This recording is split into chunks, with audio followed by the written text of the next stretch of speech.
देश और राज्य में कांग्रेस की सरकार थी। हरियाणा में सरकारी तंत्र सिर्फ बंसीलाल और उनके पसंदीदा अधिकारियों की एक टीम चला रही थी।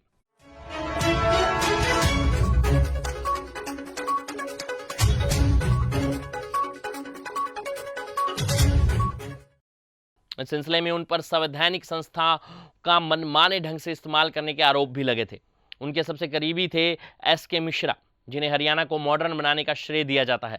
एस.के. मिश्रा हरियाणा के तीनों ही लालों भजनलाल, देवीलाल और बंसीलाल के साथ काम कर चुके थे। ये तीनों ही मुख्यमंत्री एस.के. मिश्रा के काम से प्रभावित थे कि आपसी प्रतिस्पर्धा के बावजूद तीनों ने एस.के. मिश्रा को अपने कार्यकाल में प्रधान सचिव बनाया। एस.के. मिश्रा और बंसीलाल का एक मशहूर किस्सा है जिसका जिक्र कई किताबों में भी मिलता है। एक बार बंसीलाल और मिश्रा करनाल की एक नहर के पास चाय पी रहे थे। बंसीलाल को ख्याल आया कि इस नहर के पास एक रेस्टोरेंट होना चाहिए और नहर के पानी से इस कृत्रिम झील भी बनाई जा सकती है। बंसीलाल ने यह बात मिश्रा को बताई तो मिश्रा ने इसे गंभीरता से लिया और कुछ समय पश्चात इस प्रोजेक्ट पर काम करना शुरू कर दिया। बंसीलाल की चारों बेटियां सुमित्रा, सरोज, सविता और सुनीता और दो बेटे रणवीर और सुरेंद्र थे। 1968 से 1972 के कार्यकाल में बंसीलाल ने अपने बेटे और बेटियों को सरकारी कामों में शामिल नहीं किया था, लेकिन दूसरे कार्यालय में उनके बेटे सुरेंद्र सिंह ने पूरे सरकारी तंत्र को खुद की किसी संस्था की तरह चलाना शुरू कर दिया था। इस दौरान उनकी बेटी सरोज सिवाच ने भी सरकारी कामों में उनका हाथ बटाना शुरू कर दिया था। बंसीलाल को एक जाट लीडर के तौर पर चुना गया था, लेकिन बंसीलाल ने अफसरशाही और विधानसभा में गैर जाटों को प्रमुखता दी।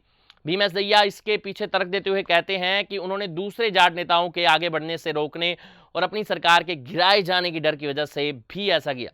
पूर्व आईएएस राम वर्मा अपनी किताब में लिखते हैं कि बंसीलाल रात के 2 बजे भी जागते थे।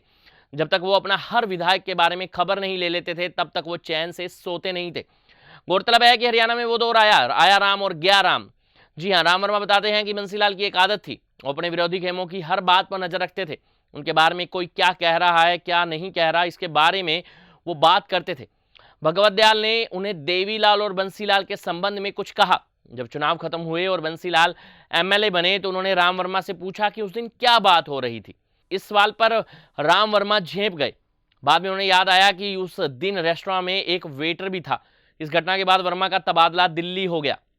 वर्मा बताते हैं कि बंसीलाल न ही कट्टर धार्मिक थे, न ही नास्तिक, वो आर्य समाजी थे। अपने बेटे सुरेंद्र की शादी में खुद नहीं गए थे, बल्कि कुछ गिने चुने लोगों को भेजा था।